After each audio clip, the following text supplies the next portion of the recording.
Krishna Krishna Krishna Hare Ram Ram Hare Krishna Krishna Krishna Hare Ram Ram Ram Hare Krishna Krishna Krishna Hare Ram Ram Ram Hare Krishna Krishna Hare Ram Ram Hare Hare Krishna.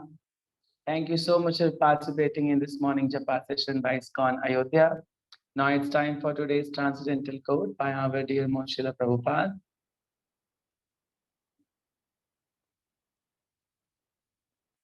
Yes. So today is September 17th and today's quote is, now there are third class, fourth class men dressed like president and king, but their business is to plunder money from the citizens and kill cow. This is Kali Yuga's king, dressed like king, but Shudra, very expert in cow killing, on September 17th, 1965. Hindi में अनुवाद है, आजकल तीसरे चौथे दर्जे के लोग राष्ट्रपति और राजा की वेशभूषा में घूम रहे हैं, किंतु उनका कार्य नागरिकों का धन लूटना तथा गायों की हत्या करना है। ऐसे हैं कलयुग के राजा, राजा के कपड़े परंतु अंदर से शूद्र, गौ हत्या में बिल्कुल दक्ष। वृंदावन 17 सितंबर 1965 ही है, 65। Hare Krishna. So all glories to Srila Prabhupada. Today I will try to do this explanation seva. For this I need your blessings. Vancha kalpatarubhyascha kripa sindhubhyo cha patitanam pavanebhyo vaishnavebhyo namo namah. So आज के coat में श्रीला प्रभुपाद कलयुग की स्थिति बता रहे हैं। कलयुग की वास्तविक स्थिति में जो जैसा है वो वैसा एक्ट नहीं करता, उसके विपरीत कार्य करता है। तो मान लीजिए आप, जैसे हम जानते हैं कि 4 वर्ण हैं, 4 आश्रम हैं, तो वर्ण आश्रम धर्म का पालन कतई नहीं हो रहा है। कलयुग का ये सबसे महत्वपूर्ण लक्षण है। यहाँ पर ब्राह्मण शूद्र के कार्य कर रहा है, वैश्य क्षत्रिय के कार्य कर रहा है, सब एक दूसरे का एक्सचेंज कर चुके हैं और आश्रम व्यवस्था को कोई पालन नहीं कर रहा है। ब्रह्मचारी, गृहस्थ, वानप्रस्थ, सन्यासी कोई पालन नहीं कर रहा है ना। तो इन सब का पालन ना कर पाने की वजह से ही ये जो सामाजिक स्थिति है, जो कलयुग की तत्कालिक स्थिति है, वो पूर्ण रूप से बिगड़ी हुई है।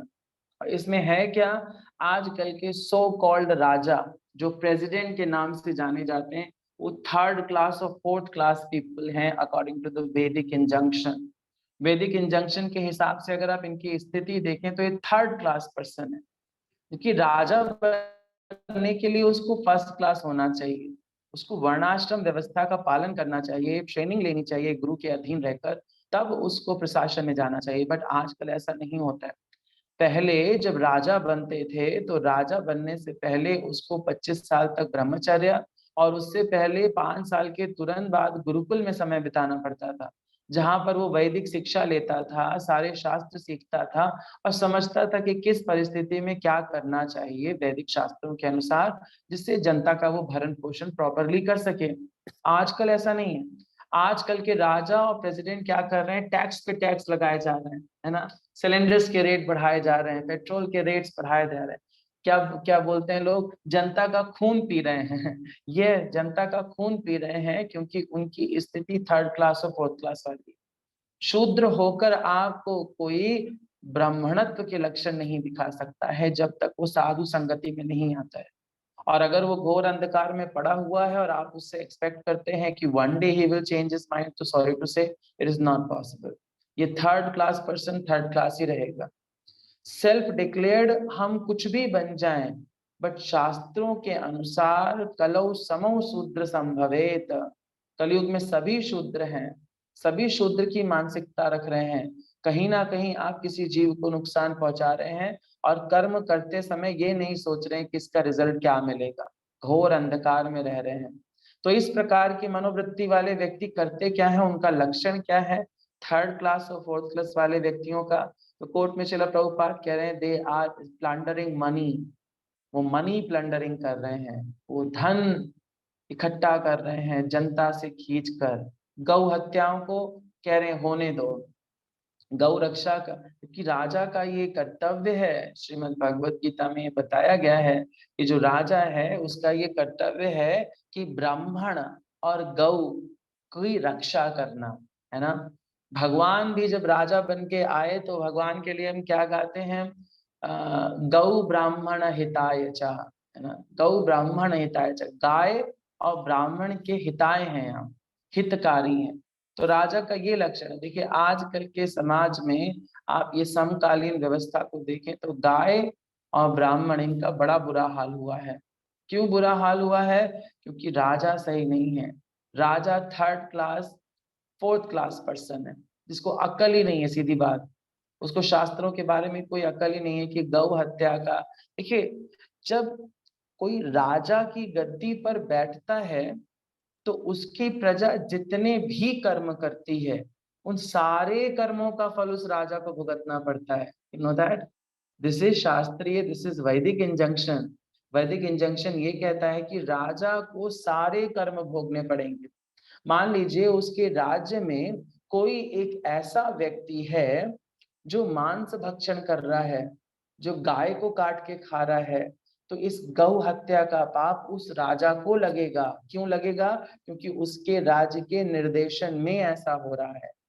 और आजकल के राजा ऐसे ही हैं, they are not worrying about it कि काउ स्लॉटर हाउसेस खुले हुए हैं, काउस को स्लॉटर किया जा रहा है, ब्राह्मणों की रक्षा नहीं करी जा रही है, मंदिर तोड़े जा रहे हैं, मूर्तियों को विच्छेदित कर दिया जाता है, मंदिरों को तोड़ के उस पे कुछ और ढांचे, क्यों कुछ और ढांचे क्या, सीधे उस पे मस्जिद खड़ी कर देते हैं मंदिर तोड़ के। तो ये जितने भी कुकर्म हो रहे हैं, अगर एक राजा इसका संज्ञान नहीं ले रहा है तो इन सारे पापों का कर्मफल उसे भी भोगना पड़ेगा, वो भी भोगेगा।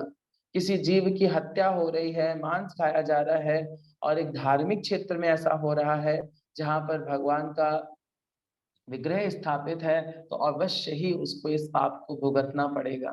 तो ऐसे राजा बहुत विरले हैं, ऐसे राजा बहुत विरले हैं। ज्यादातर देशों में इसकी अनुमति है, whatever you want to eat you can eat, to whom you can want to cheat you can cheat. Why? Because you have the 4 day effects. आपके पास 4 कमियां हैं, आप धोखा देते हैं, आप मोहग्रस्त रहते हैं, आपकी इंद्रियां अपूर्ण हैं और आप झूठ बोलते हैं। तो इन स्थितियों को अगर राजा कंट्रोल नहीं करता है, क्योंकि राजा के पास पावर है, अगर वो इन पावर को यूज करके अपनी जनता को कृष्ण भावना भावित नहीं बनाता है तो एक्चुअली वो पाप का भागीदार है ना। भले वो कितना पूजा पाठ करे, है ना, राजा भक्त है, मान लीजिए राजा भक्त है, 16 माला जप करता है और 4 नियमों का कड़ाई से पालन करता है, लेकिन एक कर्म वो ऐसा करता है राजा का जिसमें वो जनता की केयर नहीं करता है, बस खत्म हो गई उसकी जिंदगी, उसके सारे कर्म सारे पुण्य सब बर्बाद हो गए, किसी काम का नहीं। जैसे हम लोग एक श्लोक पढ़ते हैं ना, जिसमें हम बार बार पढ़ते हैं कि उसको राजा बनने का कोई अधिकार नहीं, उसको गुरु बनने का कोई अधिकार नहीं, उसको माता और पिता बनने का कोई अधिकार नहीं, जो अपने डिपेंडेंट्स को कहाँ पहुंचा सके, मृत्यु का चेहरा दिखा सके। शायद मैं वो श्लोक आपके साथ शेयर कर सकूं। I think it is from Shrimad Bhagavatam canto 5 chapter 5 text number 18, अगर मुझे सही से याद है तो। यस, यही है वो श्लोक। मैं आपके साथ स्क्रीन पे शेयर करूं तो उसमें राजा की भी बात करी गई है, याद आ गया ये। यस, गुरु न सस्यात् स्वजनो न सस्यात्, पिता न सस्यात् जननी न सस्यात्, दैवं न तस्यान् न पतिश्च सस्यान्, नमो च ये समुपेत मृत्युम्। One who cannot deliver his dependents from the path of repeated birth and death should never become a spiritual master, father, husband, mother, worshipable demigod and king. राजा भी इसी में आया। राजा की ये जिम्मेदारी है कि उसके जो डिपेंडेंट्स हैं, जो जो उसकी जनता है, उसको अगर वो जन्म मृत्यु के चक्कर से नहीं बचा सकता है, भगवत ज्ञान नहीं दे सकता है, तो उसका राजा बनने पे धिक्कार है। वो एक थर्ड क्लास व्यक्ति है, वो एक फोर्थ क्लास व्यक्ति है जो राजा की पोजीशन पर पहुंच गया है और उसको पता नहीं करना क्या है ना। वो पाप कमाएगा क्योंकि जनता द्वारा किए गए सारे पापों का भोग राजा को करना पड़ेगा। Why? Because whole Janata, the whole public is dependent, उसके ऊपर डिपेंडेंट है। हम राजा के ऊपर ही तो डिपेंडेंट है ना। तो राजा अगर हमारा सही से निर्देशन नहीं कर रहा है, गलत निर्देशन में ले जा रहा है, तो जिम्मेदार कौन होगा? राजा। जब ऐसा व्यक्ति ऊपर जाएगा यमराज के सामने, उससे पूछा जाएगा, भैया आपने गाय का मांस क्यों खाया? तो बोलेंगे हमारे राजा ने ऐसे कुछ नियम ही नहीं बनाए कि गाय का मांस खाना मना है। उन्होंने तो हमें बताया ही नहीं कि it is prohibited, it is not allowed according to शास्त्रिक इंजंक्शन। तो बोलेगा इसमें मेरी गलती क्या है? मैं तो इनोसेंट हूँ, मैं तो मासूम हूँ। दोषी तो राजा हुआ ना। बुलाओ राजा को। आएगा राजा, राजा को गौ हत्या का पाप लगेगा, सजा मिलेगी उसको गौ हत्या की। वो तो बेचारा जिसने किया वो तो इनोसेंट बन गया, बोला मुझे तो पता ही नहीं था, राजा बताता तो मैं नहीं करता। This is dependents will make them separately attach detach from that context. And who will be the blaspheme? राजा। भैया आपके निर्देशन में सब चल रहा था। एक बच्चा, मान लीजिए हमारी सोसाइटी में छोटे छोटे बच्चे किसी के घर का कांच तोड़ के आते हैं, तो बच्चे को इतनी डांट नहीं पड़ती है। तो पड़ोसी किससे लड़ने आता है? मम्मी से। कि आपके बच्चे ने ऐसा किया, आपके बच्चे ने मेरे घर का शीशा तोड़ दिया, कैसे सिखाया आपने? क्या तो वैसे ही राजा से सवाल ऊपर पूछे जाएंगे, कैसे सिखाया तुमने अपनी जनता को? जनता पे तो तुम्हारा पूरा नियंत्रण था, तुम रूल्स एंड रेगुलेशंस बनाते। कैसे गौ हत्या होती, कैसे ब्राह्मण को मार दिया जाता, कैसे साधु की हत्या हो जाती है, कैसे मंदिरों में घुस के लोग तोड़फोड़ करके लोगों की हत्या कर देते हैं। राजा को इन सारे पापों को भुगतना पड़ेगा क्योंकि उसके निर्देशन में ये सब हो रहा है। Those who can control, if they are not controlling, so they are victim. वो दोषी हैं, है ना। आपके सामने देखिए, अपराध करने वाला, ये कानून के हिसाब से भी है, अपराध करने वाला से ज्यादा दोषी वो है जिसने अपराध होते देखा और अपराध को रोका नहीं। तो राजा उसी कैटेगरी में आ गया। कलौ सम शूद्रौ संभवे। कलयुग में सब शूद्र हैं इसी मनोस्थिति में।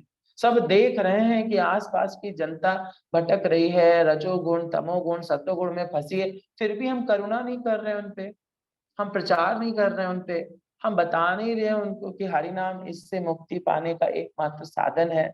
हम अपराध ले रहे हैं। हमें प्रयास करना चाहिए हर किसी को बताने का, जो विगत से विगत स्थिति में अपने डिपेंडेंट्स को तो बताने का प्रयास करना चाहिए, या दिमाग लगाना चाहिए कि कैसे इनको कृष्ण भावना भावित बनाया जाए। ओके, सो राजा राजा नहीं है जब तक वो अपने डिपेंडेंट्स को जन्म मृत्यु के चक्र से नहीं बचा लेता है। Okay, so thank you so much. That's all I understood from today's quote said by our dear Srila Prabhupada. Now it's time for today's shloka. So आज का श्लोका रिसाइट करने के लिए हमारे साथ हैं कुसुम माता जी, but because of some health issues, she said she would not be available. Yes, Mataji is not available. So she requests me to recite. So today, so आज का श्लोका मैं रिसाइट करूंगा, मैं स्क्रीन पे शेयर कर रहा हूँ।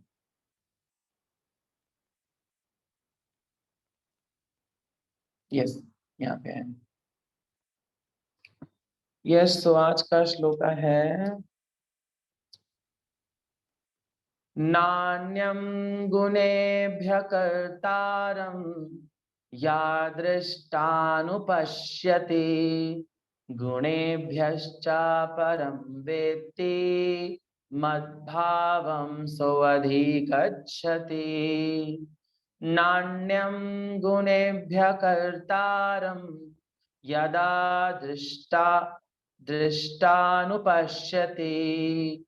गुणेभ्यश्च परं वेत्ति मद्भावं सोऽधिगच्छति। नान्यं गुणेभ्यः कर्तारं यदा दृष्टानुपश्यति गुणेभ्यश्चा परं वेत्ति मद्भावं स्वधिगच्छति। हिंदी में अनुवाद है, जो कोई यह अच्छी तरह जान लेता है कि समस्त कार्यों में प्रकृति के तीनों गुणों के अतिरिक्त कोई कर्ता नहीं है, और जब वह परमेश्वर को जान लेता है जो इन तीनों गुणों से परे हैं, तो वह मेरे दिव्य स्वभाव को प्राप्त होता है। श्रीमद् भगवत गीता यथारूप की जय। श्रील प्रभुपाद की जय। हरे कृष्णा। सो आज के कंटेक्स्ट में हम जान रहे हैं, हम अभी तक 3 गुणों की बात कर रहे थे। 3 गुणों के प्रभाव में आकर व्यक्ति किस तरह व्यवहार करता है, 3 गुणों का रिजल्ट क्या होता है। कल हम लोगों ने पढ़ा था ऊर्ध्वलोका, अधोलोका, मध्यलोका, इन लोगों को प्राप्त होता है। आज कह रहे हैं कि इन 3 गुणों से भी ऊपर जो व्यक्ति ये जान लेता है, क्या लिखा है, नान्यम गुणेभ्य कर्तारम। नान्य मतलब नहीं, अन्य, इसमें 2 शब्द है। ना अन्य मतलब इसके अलावा कोई नहीं है, ना अन्यम गुणेभ्य कर्तारम। कर्ता कौन, गुणेभ्य, कौन से गुण, 3 गुण। वो जो प्रकृति के 3 गुण हैं उनके अलावा कर्ता कोई नहीं है। मैंने आपको एक पिक्चर दिखाया था ना, जिसमें वो 3 देवियां हैं और हम उसकी कठपुतली हैं और वो हमें ऐसे ऐसे करके नचा रही हैं। तो हु इज मेन कर्ता, दीज गुणास, ये मेन कर्ता है। तो कर्तारम नान्यत यदा दृष्टानुपश्यति। यदा मतलब जो इस प्रकार ठीक से देखता है कि एक्चुअली में कर्ता वो नहीं है, वो इन्फ्लुएंस्ड है, वो किसी के प्रभाव में आकर कार्य कर रहा है। वो क्या करता है, गुणेभ्याश्चा परम वेत्ति। गुणेभ्याश्चा परम वेत्ति, जो गुणों को समझता है, परम का मतलब परम भगवान, गुणों के साथ साथ भगवान को समझता है, जो गुणातीत है, जो गुणों में, यहाँ पे तात्पर्य में आप समझ सकते हैं, जो तीनों गुणों से परे हैं। कृष्ण सतोगुण, रजोगुण, तमोगुण से परे हैं। जो इनको जान लेता है वो समझता he is the only option to take shelter, to get rid of this 3 modes of nature. वो समझ लेता है कि यही वो स्रोत हैं, यही वो हमारे क्या बोलते हैं, लक्ष्य हैं, जिनकी शरण लेकर हम इन तीनों गुणों के मोह से मुक्त हो सकते हैं। लास्ट में क्या लिख रहा है, मद्भावम स्वधिगच्छति। मद्भाव मतलब मेरे स्वभाव को वो प्राप्त करने के लिए मेरी शरण लेता है। तो क्लियर होगा, इसमें आप वर्ड टू वर्ड भी पढ़े तब भी समझ में आ रहा है। ना अन्य गुणेभ्य कर्तारम। तो प्रकृति में कर्ता है कौन, प्रकृति में कर्ता ये 3 गुण हैं। 3 गुण आपसे कार्य कराते हैं। मान लीजिए आपको एक जेल में बंद करा गया और आपसे कहा गया पत्थर तोड़िए, तो पत्थर तोड़ने का कार्य किसी ने आपसे कहा, तो जिसने कहा वो आपको प्रवोक कर रहा है वो कार्य करने के लिए। तो वैसे ही इन प्रकृति के 3 गुणों के प्रभाव में आकर हम कर्म करते हैं, कोई भी कर्म, सतोगुणी कर्म, रजोगुणी कर्म, तमोगुणी कर्म। और हम जानते हैं ये तीनों कर्म हमारे बंधन का कारण है। आप बहुत जगहों पे पढ़े होंगे, बद्ध जीव, condition soul, condition soul. So condition soul है क्या, हमने खुद को कंडीशन कर लिया है विद दीज 3 गुणास, या तो रजोगुण, या तो तमोगुण, या सतोगुण। हम पिछले सारे टेक्स्ट में पढ़ के आ रहे हैं ये तीनों ही गुण हमारे दुख का कारण है। सतोगुण आपको कुछ हद तक सेटिस्फाई करता है इस लेवल पर कि इस स्तर पर आप ज्ञान अर्जित कर सकते हैं, लेकिन ज्ञान अर्जित करने पर भी अगर आप कृष्ण भावना भावित नहीं बने तब भी आपको फिर जन्म लेना पड़ेगा, जन्म मृत्यु के चक्र से मुक्त नहीं हो पाओगे। तो श्रील प्रभुपाद ये कहते हैं कि समुचित महापुरुषों के केवल समझकर और समुचित ढंग से सीख कर मनुष्य प्रकृति के तीनों गुणों के सारे कार्यकलापों को लांग सकता है।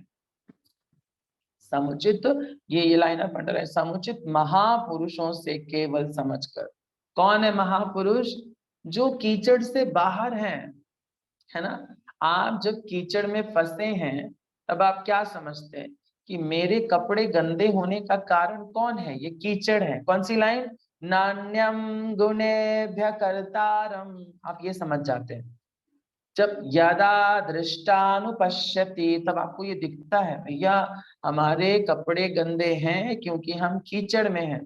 फिर आपको क्या दिखता है? गुणेभ्यश्चा परम वेत्ति, आपको कीचड़ के बाहर एक खड़ा व्यक्ति दिखता है जिसके कपड़े पूरी तरह से साफ है ना। दैट इज महापुरुष, वही महापुरुष है। परम, जब वो भैया साफ सुथरा है, वो कीचड़ में नहीं गिरा है।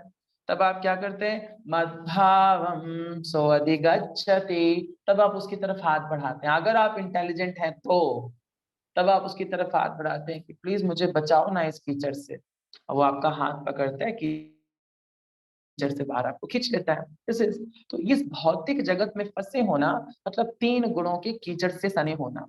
तब आपको कौन दिखते हैं? समुचित महापुरुष। उनसे आप समझते हैं, उससे सीखते हैं कि भाई साहब आप कैसे कीचड़ से बाहर निकले, आप तो बड़े साफ सुथरे हैं, हम तो बहुत गंदे हैं। तब वो आपको बताएंगे ये ऐसे, ये ऐसे, ये ऐसे करो, ऐसे निकल पाओगे, तब तुम कीचड़ से बाहर आ जाओ।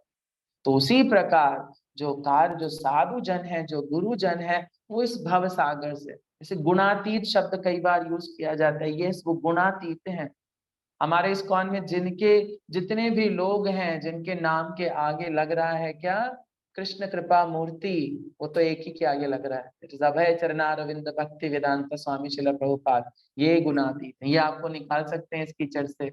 और कौन है? जिनके नाम के आगे परम पूज्य लग रहा है, हिज होलीनेस लग रहा है, ये गुणातीत है। जितने सन्यासीज हैं, ये आपको निकाल सकते हैं। ये उन्हीं महापुरुषों की बात है। उनसे समझ कर कार्यकलापों को, आप इस तीनों गुणों के कार्यकलापों को लांग सकते हैं, है ना। वैसे वास्तविक गुरु कौन है? कृष्ण, और उनके रिप्रेजेंटेटिव कृष्ण की ही बात करते हैं। गुरु की यही कैरेक्टरिस्टिक है, यही खासियत है कि गुरु आपको कृष्ण के सिवाय कुछ भी नहीं बताए। ये असली गुरु की पहचान है। बहुत सारे लोग पूछते हैं ना, गुरु कर लो, गुरु कर लो, तो गुरु पहचाने कैसे? गुरु की यही पहचान। अगर वह सेल्फ ग्लोरिफिकेशन ना करे, स्वयं को कृष्ण के समान ना बताए, कृष्ण को सुप्रीम बताए, और क्या बोले? I am just the servant of God. Srila Prabhupada से एक बार एक रिपोर्टर ने पूछा, your disciples are worshipping you like God, are you God? तो श्रील प्रभुपाद ने जवाब दिया, I am not God, I'm just trying to be the servant of God, and my disciples are helping me. So in that mode, they are worshiping me, and I respect them. I accept their worshiping, and I accept this worshiping to convey to Krishna. Prabhupada is not holding anything. Prabhupada जो भी पूजन, जो भी मान सम्मान मिल रहा है, वो सब कृष्ण अपने गुरु महाराज को दे रहे हैं। गुरु महाराज फिर ऊपर परंपरा में सबसे टॉप मोस्ट गुरु कौन? कृष्ण। कृष्णम वंदे जगत गुरु। कृष्ण टॉप मोस्ट गुरु हैं, क्योंकि उन्होंने अर्जुन को आदेश दिया। उसी प्रकार से जो हमारे रिप्रेजेंटेटिव है, लिखा है ना, आप अगर प्रभुपाद का तात्पर्य लिखें देखें तो उसमें लिखा है, इसी प्रकार जो लोग पूर्णतया कृष्ण भावना भावित हैं, उन्हीं से प्रकृति के गुणों के कार्य का ज्ञान सीखना होता है। आप उस गुरु के पास जाते हैं, क्या करते हैं? तद्विधि प्रणिपातेन परिप्रश्नेन सेवया उपदेक्षयन्ति ते ज्ञानम ज्ञानिना तत्वदर्शिना। वो तत्वदर्शी हैं, तत्वदर्शिना, वो तत्वदर्शी है। वो समझते हैं कि भैया ये कीचड़ है और कीचड़ से ऐसे बाहर निकला जाता है। आपको क्या करना है? तद विधि, उस विधि का पालन करना, प्रणिपातेन, उनको प्रणिपात करना है, परिप्रश्नेन, प्रश्न पूछना है। क्या था? तो ब्रह्म जिज्ञासा। उनसे जाकर प्रश्न ये नहीं पूछेंगे कि मैंने उस बिजनेस में पैसा लगाया, क्या वो बिजनेस सक्सेसफुल होगा? नहीं। उनसे प्रश्न जाकर ये पूछेंगे कि मेरे दुखों का कारण क्या है। आपको बताएंगे आपके दुखों का कारण ये है, कैसे मैं अपने दुखों से मुक्त हो सकता हूँ। तब वो आपको आपकी वास्तविक स्थिति बताएंगे। देखिए यहाँ पर लिखा है, प्रामाणिक गुरु के उपदेश से जीव अपनी आध्यात्मिक स्थिति, दिस इज वेरी इंपॉर्टेंट, आध्यात्मिक स्थिति, अपने भौतिक शरीर, अपनी इंद्रियों तथा प्रकृति के गुणों के अपनी वृद्धावस्था होने के बारे में, सॉरी वृद्धा नहीं, बद्धा अवस्था, कंडीशनड सोल या कंडीशनड स्टेट के बारे में वो जान लेता है, मैं तो बंधा हुआ हूँ, मेरी वास्तविक स्थिति तो जिलेर स्वरूप है, कृष्ण नित्य दास वाली है। वो इस स्थिति को समझ लेता है और इंद्रियों को समझ लेता है, मेरी इंद्रियां तो मेरे कंट्रोल में है ही नहीं। मैं कहता हूँ चलो राइट, वो चलती है लेफ्ट। मैं निकलता हूँ घर जाने के लिए, पहुंच जाता हूँ शराब की दुकान पे। मैं जा रहा हूँ अपनी वाइफ से मिलने और चला जाता हूँ ब्रॉथल हाउस, ब्रॉथल में जाकर बैठ जाता हूँ मैं। जिससे तो वो समझ लेता है कि अरे मैं तो कंडीशनड हूँ, ये गुण मेरे ऊपर हावी हो रहे हैं, मैं दब रहा हूँ। तो इस लेकिन अपनी वास्तविक स्थिति देख लेने पर वह दिव्य स्तर को प्राप्त हो जाता है, तब वो कृष्ण भावना भावित बन जाता है, कृष्ण कॉन्शियस एक्टिविटीज परफॉर्म करने लगता है। ठीक है, और धीरे धीरे धीरे प्रकृति के संचालन के जितने भी गुण हैं उनको त्यागना शुरू कर देता है ना। जब तक मनुष्य को किसी आध्यात्मिक मान्यता प्राप्त व्यक्ति की सहायता नहीं मिलती, तब तक वह यह नहीं समझ सकता है कि वास्तव में कहाँ स्थित है। जब तक भैया आपको कोई बताएगा नहीं आकर कि आप कीचड़ में गिरे हुए हैं और आप कीचड़ में मजा कर रहे हैं, है ना। एक शायद आपने कहानी सुनी होगी, आई डोंट नो आप सबने सुनी होगी, लेकिन आप सबने आई थिंक सुनी होगी, एक कार्टून नाटक आता था, एक कार्टून था, उस कार्टून में आई थिंक उसका नाम है the Lion King. The Lion King नाम का एक सीरीज आया था, उसमें एक शेर रहता है, उसका नाम होता है सिम्बा, अगर मैं सही नाम ले रहा हूं तो। वो सिम्बा अपनी माँ से बिछड़ जाता है, शेर से बिछड़ जाता है, शेर से बिछड़ कर वो एक शूकर और एक किसी दूसरे जानवर के साथ रहना शुरू कर देता है। जा वो पत्तियां खाना शुरू कर देता है, छोटे छोटे कीड़ों को खाना शुरू कर देता है, और जीवों पे मतलब जो उसका शिकार है हिरन, उसको देख के डरता है, लेकिन वो उसको चाटता है, काटता नहीं है। एक दिन एक बंदर आता है जो उसके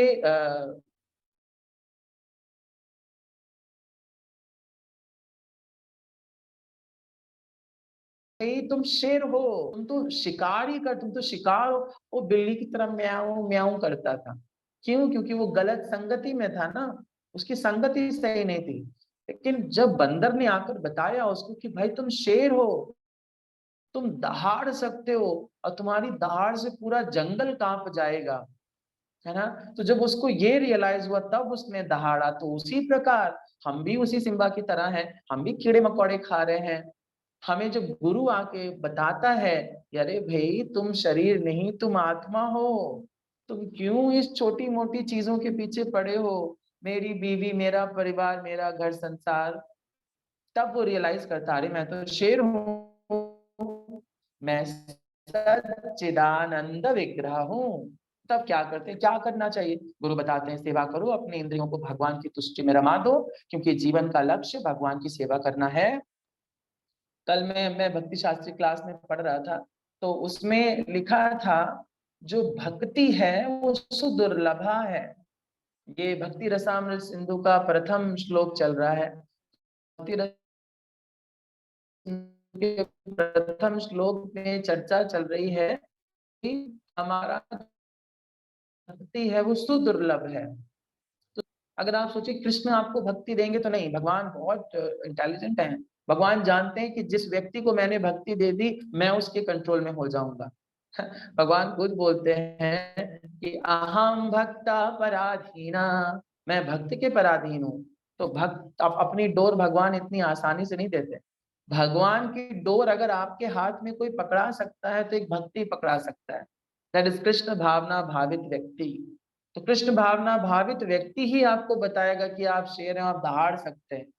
दहाड़िए ऐसा कि ये जो तीनों गुण है कांप जाए, तीनों गुण कांप जाएंगे और आप गुणों से ऊपर हट जाएंगे, और गुणों से ऊपर हट गए मतलब आप गुणातीत हो गए।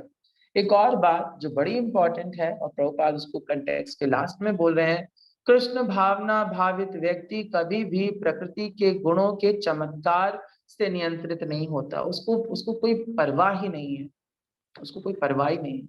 वो चमत्कारी चीजों, वो ग्लिटरिंग चीजों के प्रति आकर्षित नहीं होता। साधु जन, भक्त जन सब त्याग कर आते हैं। हमारे रघुनाथ दास गोस्वामी, हमारे रूपा गोस्वामी, हमारे श्रील हरिदास ठाकुर, श्रील भक्ति सिद्धांत सरस्वती ठाकुर, श्रील भक्ति विनोद ठाकुर, श्रील प्रभुपाद लिविंग एग्जाम्पल हैं। इतना सारा करे लेकिन कभी भी उससे मोहित नहीं हुए, कभी भी आकृष्ट नहीं हुए। हमारे गुरु महाराज इतने सारा, इतना सब ग्लिटरिंग है चारों तरफ, बहुत चमकता हुआ है सब कुछ, लेकिन कभी भी आकर्षित नहीं है। सन्यासी हैं, सब त्याग किए हुए हैं। 7वें अध्याय में भी ये बात बताई गई है। 7वें अध्याय का श्लोका मैंने अभी खोला था, आई थिंक मिस हो गया मेरे से, बट आप इसको पढ़ सकते हैं। 7वें अध्याय में ये बताया गया है कि जो व्यक्ति कृष्ण की शरण ले लेता है वो प्रकृति के समस्त कार्यों से मुक्त हो जाता है। भगवान उसी में बोलते हैं मत्तः मत नान्यत मत्तः परतरम नान्य किंचित अस्ति धनंजया। भगवान बोलते हैं कि मेरे से परे इस भौतिक जगत में कुछ भी नहीं है, और जो मेरी शरण ले लेता है वह कभी भी मोहग्रस्त नहीं रहता है। ठीक है। और मैं अगर आपको श्लोक दिखाऊं, सो 7 चैप्टर में अगर आप श्लोक संख्या देखें, तो अभी मैंने इसको खोला था, मेरे से पेज स्किप हो गया है। ओके, आप सब जानते हैं। हाँ ठीक है, आगे चलते हैं। मैं भी ना मिले अभी, मैं आपको बाद में कभी बता दूंगा, या आप इसको खुद भी खोज सकते हैं। 7वें अध्याय में इसकी भगवान ने बिल्कुल खुले तौर पे बोला है। I forgot the context, second अगर मैं आपको बता सकूं तो।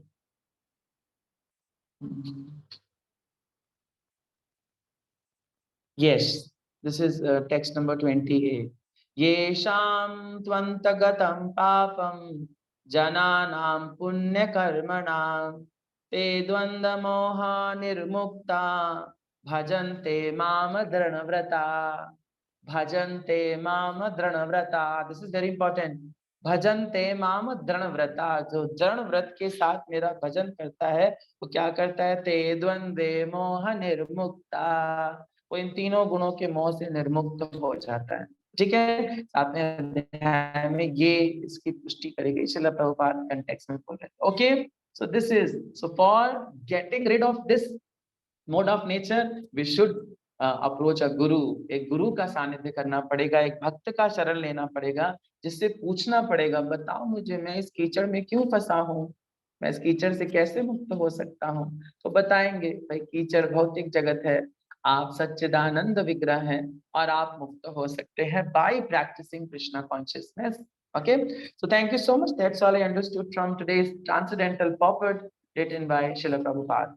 Now it's time for the next shloka. Next shloka is almost same है, उसी इसमें गुणातीत का एक ग्लोरिफिकेशन किया जा रहा है। So this is text number 20. So कौन डिसाइड करेगा? हैंड रेज कर सकते हैं टेक्स्ट नंबर 20 के लिए। यस, कल का श्लोका पढ़ेंगे किरण सैनी माता जी। ओके माता जी, कल का श्लोका रेसिटेशन आप करोगे। ओके प्रभु जी, ठीक है। हरि नंबर बोल। बता प्रभु जी, हाँ जी, नंबर ये बता दीजिए। 14वें श्लोक नंबर। अध्याय, 14वें अध्याय का 20वां श्लोक है। ठीक है, ठीक है प्रभु जी। मैं श्लोक स्क्रीन पर भी शेयर कर दूंगा, व्हाट्सएप पर भी डाल।